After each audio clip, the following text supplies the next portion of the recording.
ប៉ាម៉ាក់ហេតុអីបានយំទាំងអស់គ្នាមានរឿងអីកើតឡើងប៉ាធ្វើចំនួនខាត់លុយហើយផ្ទះរបស់យើងត្រូវលក់ហើយតើពួកម៉ាក់នឹងយកប្រដាប់ក្មេងលេងរបស់ខ្ញុំទៅលក់ទាំងអស់ដែរឬទេយើងគ្រាន់តែផ្លាស់ប្ដូរផ្ទះទេបើឯងផ្លាស់ទៅហើយពួកយើងមិនអាចលេងជាមួយគ្នាទៀតបានទេខ្ញុំនឹងជិះកង់មករកពួកឯងទីនោះឆ្ងាយណាស់ជិះកង់មកមិនបានទេឆាប់ឡើងឡានទៅដល់ពេលទៅហើយមិនក៏ឯងទិញរ៉ូបថ្មីតែខ្ញុំអត់មានឆាប់យកវាឲ្យខ្ញុំមកម៉ាក់ជាពេងបានឆក់យករ៉ូបដែលម៉ាក់ទិញឲ្យខ្ញុំទៅបាត់ហើយខ្ញុំស្លៀករ៉ូបនេះក៏ស្អាតណាស់ដែរមានវិធីហើយឲ្យអ្នកទាំងអស់គ្នាមើលថាអ្នកណាពាក់ទៅស្អាតជាងគេក៏ឲ្យអ្នកនោះពាក់ទៅវ៉ាខ្លាឃ្មុំផេនដាធំគួរឲ្យស្រឡាញ់ណាស់អព្រះជាម្ចាស់ហេតុអីបានជាវានៅតែចាប់ខ្ញុំមិនលែងអាយ៉ាក្បាលរបស់ខ្ញុំត្រូវគេបំបែកបាត់ហើយកូនកុំខ្លាចម៉ាក់មកជួយកូនហើយមិនក៏ជាប់ណែនម្លេះទៀងយ៉ាងណាក៏មិនចេញក្មេងតូចកុំកម្រើពូជួយបើក៏បាននេះឲ្យក្មួយពូពន្លត់អគិភ័យអរគុណលោកពូដែលបានជួយសង្គ្រោះខ្ញុំមិនអីទេការពារសុវត្ថិភាពប្រជាជនគឺជាកាតព្វកិច្ចរបស់ខ្ញុំម៉ាក់មិនក៏លួចទិញអីញ៉ាំទៀតហើយមិនហៅខ្ញុំសោះខ្ញុំមើលតិចមើលខាងក្នុងមានអីទៅអូយគឺសាច់អាំងដែលខ្ញុំចូលចិត្តញ៉ាំបំផុតសោះ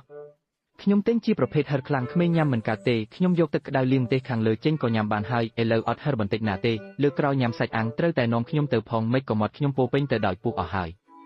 ម៉ាក់ឆាប់មកលឿនមកខ្ញុំនឹងក្លាយជាក្តាមហើយប្រកាសជាដុសធ្មេញប្រើសារធាតុបង្កើតពុះហើយសារធាតុបង្កើតពុះនៅក្នុងសម្ភារៈសម្អាតពេលជួបទឹកនិងខ្យល់វានឹងបង្កើតពុះយ៉ាងច្រើនប្អូនស្រីមុននេះក៏ដុសធ្មេញហើយដែរហេតុអ្វីក៏វាអត់ចេញពុះព្រោះតែឯងយកពុះក៏ពុកមាត់ប៉ាមកធ្វើជាថ្នាំដុសធ្មេញហើយឆាប់ខ្ពុរមាត់ទៅនេះជាផ្ទះរបស់ខ្ញុំធំហើយស្អាតទៀតសំបីតែទ្វារក៏ធ្វើពីមាសដែរនេះជាផ្ទះរបស់ខ្ញុំតូចហើយចាស់ទ្រុឌទ្រោមពិតជាក្រខ្លាំងណាស់មាននរណានៅផ្ទះទេក្មួយតូចខ្ញុំអត់បានញ៉ាំបាយប៉ុន្មានថ្ងៃហើយអាចឲ្យខ្ញុំញ៉ាំអីបានទេអត់ទេឆាប់ទៅឆ្ងាយទៅស្អុយណាស់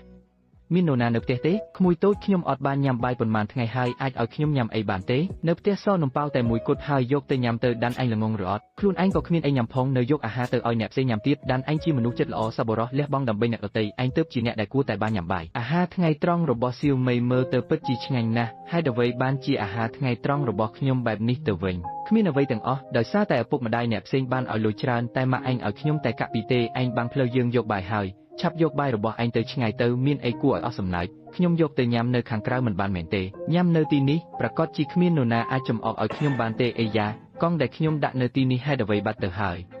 យាយសុំសួរយាយបានឃើញកង់ដែលខ្ញុំដាក់នៅក្បែរជញ្ជាំងទេក្មួយតូចខ្ញុំមិនបានចាប់អារម្មណ៍មើលទេពូសូមពូជួយខ្ញុំផងកង់ដែលខ្ញុំដាក់នៅមុខផ្ទះបាត់ហើយគឺអាស្វាវាបានជិះកង់របស់ឯងទៅបាត់ហើយទៅខ្ញុំនឹងនាំឯងទៅរកវា